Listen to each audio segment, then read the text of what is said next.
So what John is saying is, I'm going to answer this two ways. One, why you shouldn't wait to buy now.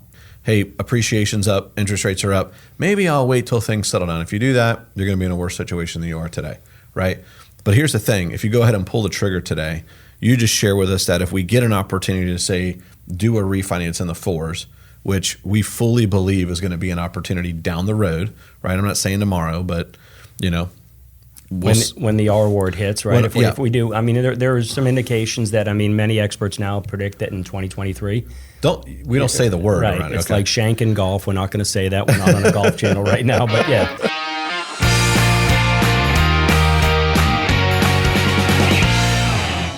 Welcome to another episode of the Contacts to Contracts podcast. I am Bryan Lovell, always here with my amazing co-host, Mr. John Jones. What's up, man? How are you? Dude? I'm doing amazing. Hey, I'm glad to see you're back to your uniform. I'm wearing the traditional blue with the navy blue. Yes, it makes it easy to get up and get dressed in the morning. I haven't seen you in your uniform in a while. And you, by the way, really, you're outdoing yourself. You blend in with the backdrop a little bit here, but I mean, this is spot on. I haven't seen. This is new. This is new. All right. This is new. Kyle's loving this shirt. He's like, dude, that's going to look horrible against this video. But yeah. So what do you want to talk about today? I think we're talking about housing and in Florida, but nationwide, and the inventory and what it's done over the last 2 or 3 years. And if you have been a homeowner, since let's say pre-pandemic, you've been probably enjoying some of the appreciation that you've seen over the last 24, 36 months. Yes. It's at a record pace. I mean, I look back in just 2 years' time here, just the start of COVID, we're up nationwide on average about 30, 35%, depending, give or take the market that the state you live in. Yeah. So a 30% return on your investment is pretty incredible, right? So right now this podcast is going to air in April 2022, where if you have your money in anything right now, you're watching it burn, right? Whether your money is in the stock market, crypto, whether it's in crypto, whether it's in bonds, you're literally watching it burn right now. But hey, if your money's in real estate, it's been a great run. You're having a lot of fun. Yeah, you're paying down your debt, and you're double dipping, getting the appreciation. So, hopefully you own at least one property and maybe more. A lot of investors the last couple of years trying to get into the market with some of the programs, products that we've, the industry's rolled out to give them that opportunity. But let's just segue into what do you do if you don't own a home today? What's the strategy? So you're saying your strategy is like, hey, it's tough out there. Inventory is crazy low. We're right now we're seeing rates increase at a rate as fast as I remember. Yeah, so we're up the last 60 days. We're up about 1.5 points on rate. So, fast track. We hit a low point during COVID. We were down in the mid-low 2s, right? I mean, 30-year fixed. Everybody, if you hadn't bought at that time, you certainly probably refinanced if you were eligible. Yep. And today, fast track, while appreciation's been a great thing, rates are now, if you're looking as a buyer to get into the market, you're looking we've crossed 5%. We're in the in the fives. Five-ish. And for a lot of people in our industry, right, fives, there's probably a third of the people in our industry that never sold in the fives. Oh, 100%.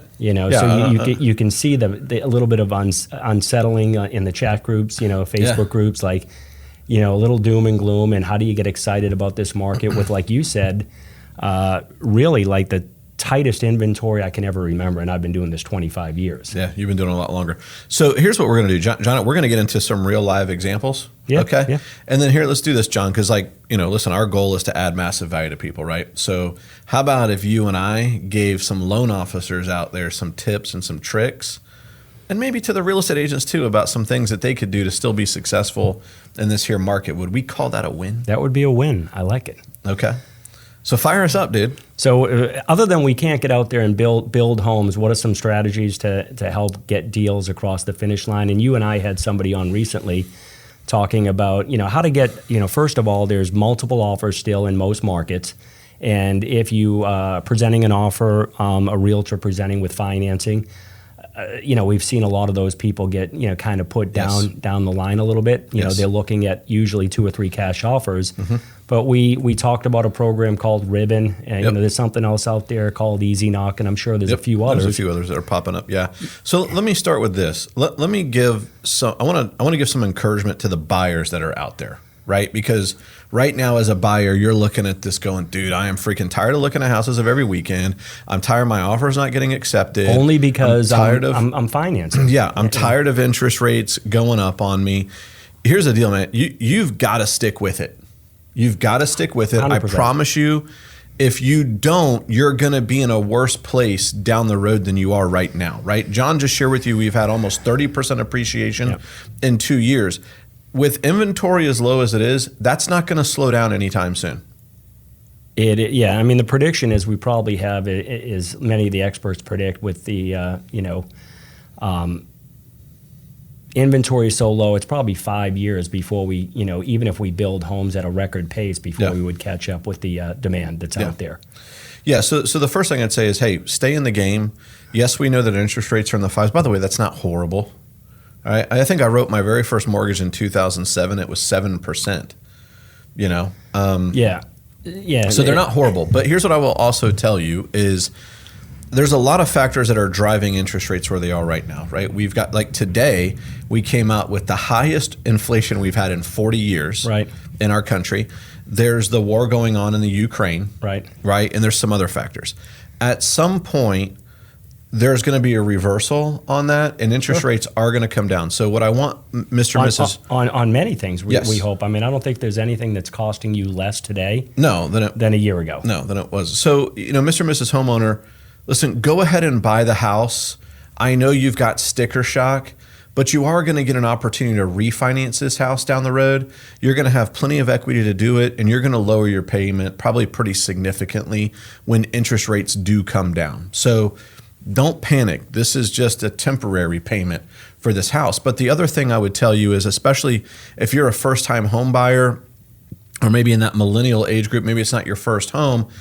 I was just helping a young couple today with a mortgage, and I looked at their mortgage payment, and it shocked me a little bit, right? Yeah. I was like, dang, and I thought to myself, the reason I'm saying dang is because my mortgage payment is $1,800, right? But I've had my mortgage 15 plus years, over 15 years, right? And so the blessing or the benefit for that person is that, hey, 15 years from now, your payment having not ever gone up, basically, except maybe an increase in insurance in tax or taxes, you're going to be better off on your pursuit of wealth, right? Because your home is one of your greatest centers of your wealth. So, by the way, the example I'm giving is these folks buying a home today, they're buying a home that is worth as much as my end is today. And I'm going to pay monthly almost half of what they're paying. Right. You have that to look forward to someday, right? Because my guess is if you're buying young, you're going to have an opportunity to increase your income, right? As you grow your career. Sure. And that gap between your housing payment and your starts to widen. Yeah, and your gross revenue starts to widen a little bit. So don't fret about it. Okay. And some strategies, again, talking about back to, EasyKnock. So, I think there's a couple of strategies. To make your deal, essentially, to make it like Ribbon, to make your deal cash. Yeah. So a home seller out there knows one of the programs, and we've just done a recent podcast on that if you are financing and you're putting 3% down or 3.5%, you might be an FHA first-time home buyer, that you can guarantee a closing day to a seller, to a listing agent, that regardless of the financing, if we can't get the financing through on the 31st, Ribbon or EasyKnock or another vendor like that can step in and make that deal a cash transaction. Sure. So you're not necessarily going to lose. It's a better chance for you to have success bidding on some of these homes. And I think one of the values in that product right now, regardless, let's say financing does happen on time, the value that it did give you is it allowed you to make a cash offer on a home. Correct. Right. Is what really that. Yeah. And being competitive. Let's face it. If I'm a home seller, and I'm looking at two deals, I mean, I may have a cash offer at 295. I may have financing that is the buyer is perfectly qualified at 300, 305. But I may say, you know what, I don't want to mess with a problem with financing 30 days, 45 days from now. I'm going to go ahead and just take the cash deal. Yes. Net a little bit less, but I know it's going to close in 2 or 3 weeks and the deal's done. Yes. Yeah. I think another thing, like flipping, and then we'll talk a little bit about maybe another program. I think we got to stop putting 20% down on homes. Yeah. Right. Those days are over. And I know, well, Bryan, how do we eliminate mortgage insurance? Well, I mean, right now you could do upfront pretty darn quick, by the way, with property values increasing. Yes. So you probably, that would be one thing. Years. Yeah, that would be one thing, is property values increasing. But here's the reason I'm saying don't put 20% down. If you're a conventional buyer, put 5% down. If you've got great credit, ask about upfront MI, because you might be able to buy out the MI for 1.5, maybe 2 points. So now instead of putting 20% down to eliminate MI, you're putting maybe 7% down to eliminate the MI. And use that extra cash for your bid over ask situation. Sure. Right? Yep. Because almost every homeowner today, or almost every buyer today, is in a position where they're having to bid over the asking price to win the deal. And that's a strategy that could help you do it. Yep. So what do we got next? You want to dive into where, with the increase in rates, what that looks like for the consumer a little bit? Yeah, sure. Go ahead. All right, you got some stats. So we'll dive in and just talking about, let's say we'll go 30% on home appreciation. If we look back, say you bought a home 2 years ago and you were fortunate enough to lock in a rate at 2.5%. I'll just share some numbers. Your purchase price at $300,000. You put 20% down. In this case, you borrowed $240,000. A rate at 2.5%. Your principal and interest is $950,000. Right. We'll throw out taxes based on our millage rate here in the Pinellas County, Hillsborough area. Taxes with homestead, probably about $300 a month. Insurance, just best guesstimates from 2 years ago, about $1,500 a year, about $125. So you're looking at maybe $1,350 to $1,400 a month PITI. Right. Yep. That's 2 years for ago. a $300,000 home purchase. Correct. Okay. All right. So now you're looking, fast forward today 2 years. What does that look like for the consumer? Well, value's up about 33% on average here in Florida. That $300,000 home is close to $400,000. Okay. So now we're looking to jump into that home, and now we're going to put, again, 20% down. We're going to finance $320,000. Let's just throw out mid fives on an interest rate, a 30-year fixed rate. That PI payment jumps from $950 to $1,820. All right, so you're telling me that the cost of waiting 2 years to buy a home is almost double payment. Almost doubled with what has happened to rates. Okay. Wow. But before we panic on that, right? We do believe that rates like we just touched on, at some point in the next year, 2 or 3, that we'll see some easing of interest rates. Yes. And an opportunity, to get into the asset, into the home today at today's value, rather than, wait a year or two down the road, where prices are up another, 10, 15, 20%. Yeah. So, and again, it's not just the PI on that property, but just the increased in value alone means what else goes up? Increased taxes. Your taxes go up, so the taxes on that same home go up to $435.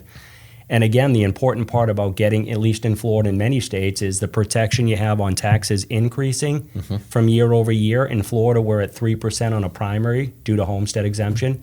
So if you wait 2 or 3 years, right, you're missing that opportunity to lock that appreciation tax rate, at a lower level. Insurance, we've got some issues here in Florida. We've done it. Mine went up double. Yeah. By the way. Well, I just had to have another 4-point because mine's about to try to double. So I had a guy out to the house last week, and knock, knock. I'm waiting on that inspection, and hopefully it gives me some relief. But again, so insurance, we'll say it's up to $190. The same house, right? 2 years later is costing you, another $1,000, $1,100 a month. So you go from PITI of about $1,400 to about $2,400, $2,500. Wow. So that last scenario you gave is same house, bought 2 years later with today's interest rates. Today's rates, let's say 2.5%, 3% higher. Yeah. So wow. So your payment went up $1,100 all in PITI. Correct. Wow. Yeah. That's pretty significant. Yeah. So, I mean, again, we believe that it's still a great time and opportunity to buy. All indication is that we're going to go another 5 years with appreciation. So get in today and look down the road. Like I made some notes here. If let's say rates drop, a year from now and they're at 4%, you refinance that same property and your payment goes down $400 on the same house. Yeah. So it's not going to take, a little bit of a swing back in the direction where we're coming from. Down the road is going to, lower that payment for you. So I think that's worth noting. You just made a great point that a lot of people might miss. So what John is saying is, I'm going to answer this two ways. One, why you shouldn't wait to buy now, right? Because again, people, I said at the beginning, hey, appreciation's up, interest rates are up. Maybe I'll wait till things settle down. If you do that, you're going to be in a worse situation than you are today, right? But here's the thing. If you go ahead and pull the trigger today, you just share with us that if we get an opportunity to say, do a refinance in the fours, which we fully believe is going to be an opportunity down the road, right? I'm not saying tomorrow, but when the R word hits, right? If we do, I mean, there are some indications that, many experts now predict that in 2023. We don't say the word right? Around it. It's like shanking golf. We're not going to say that. We're not on a golf channel right now, but don't say the R word. But again, the consumer, it's record inflation. It depends on how the Fed eases us. Yeah. We'll see what happens the rest of this year. So you're saying your payment would change, PITI, almost $400 a month. You'd just save. dropping from 5.5% to 4%. Yeah, and that's great. And by the way, if you bought two with mortgage insurance, when you refinance it, you'll be able to drop that. PMI. So now maybe you saved over $500 a month. Right. It's a smart move. Right? It's a smart move. Don't wait. And so hey, listen, if you're a loan officer or a real estate agent in the market right now, these are the conversations that you need to be having with your buyers. Sure. Right? Because we're at a time in our profession where we've got to be more professionals than we've ever been. We're just not taking orders like this is Sears or Burger King, right? We've got to help. We're helping with some people, strategies, different options, and explain the pros and cons. The consumer out there, and I think you get misleading statistics right now that drives me nuts. Yep. When they talk about we're in a crash. I read somewhere that I saw an article misrepresenting that we're in a crash, even though property values are going to go up. The number of potential units closed might drop slightly in certain markets. So it's misleading to the consumer. They hear hey, it's going to drop 10% in my local market, right? It's home sales, meaning in units. Meanwhile, the values of those same properties are still going up 5 or 10%, and that's all that matters. Yeah. Whether one home sells or 1,000, right? It's the appreciation you're looking at. Yeah. Yeah. No, you're absolutely right. You're absolutely right. What other thoughts do we have? What do you got, Bryan? Yeah, I just you asked me what other thoughts are. Just to expand on a thought, as loan originators, we help people create quite possibly the largest debt of their entire life. Sure. Right? And that's not something you should take lightly. So why aren't you having conversation? And many of you maybe are, but these are the types of conversations that you should be having with your buyers. Right. That, by the way, is just going to add credibility to what you're doing. I think it's going to make them more sticky when it comes time to refinance. You're going to remember, hey, Bryan told me this, John told me this, whoever told me this, and hey, maybe it's my time not now, right? You got to start planting those seeds.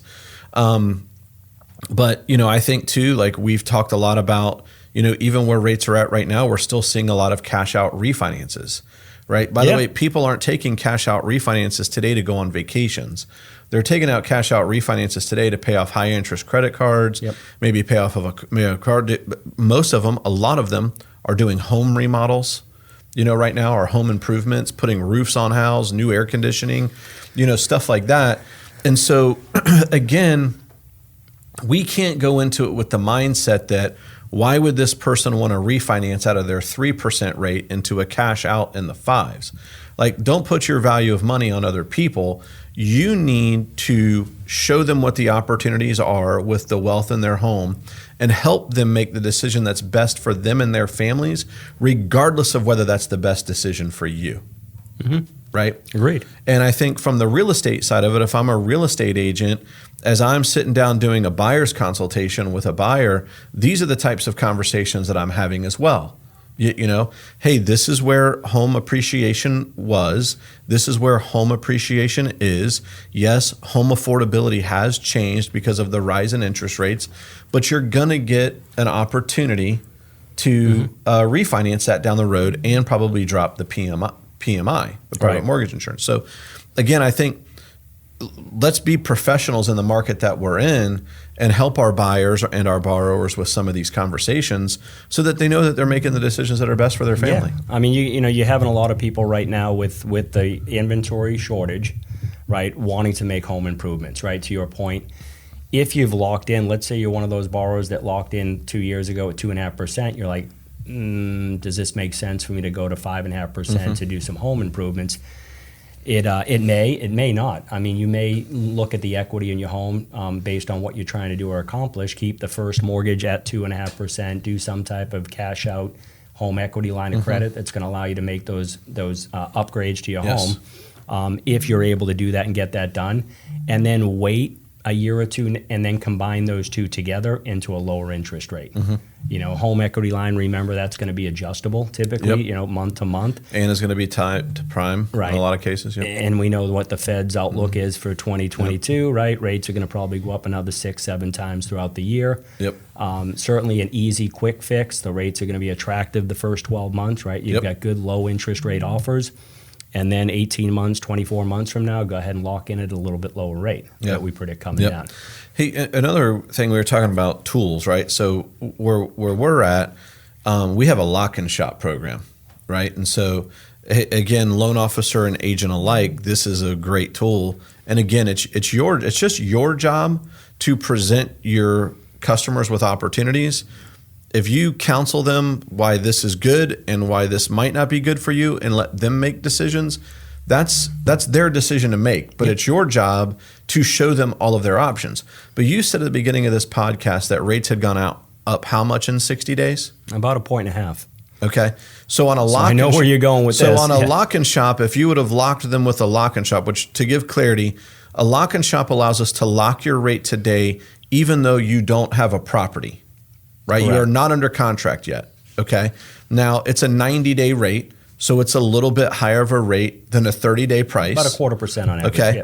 But if you'd have locked somebody 2 months ago, you'd be offering them a much better rate today than they will get in the market anytime soon. Correct. They would be absolutely thrilled with you. And we don't know where the direction of interest rates are going, right? Right now, all of the economic indicators say that they're just going to continue to go up. Correct. So, you know, at least have the conversation and let your buyers and borrowers make the decisions that are best for them. Yeah, 100% agree. Yeah. Right. Yep. Good tip. Good pro tip there. All right. Well, hey, listen, hopefully you took away some good tips and tricks from the conversation John and I are having right now about really the state of home affordability. Yeah. We specifically talk about Florida, but a lot of these numbers, they correlate nationwide. Hopefully you took some tips and tricks that you can take to your buyers and your borrowers, whether you're a real estate agent or a loan originator. What John and I want you to know is that if there's anything that we can do, we're here to serve. So thanks for tuning in to another episode of the Contacts to Contracts podcast. We out. We out.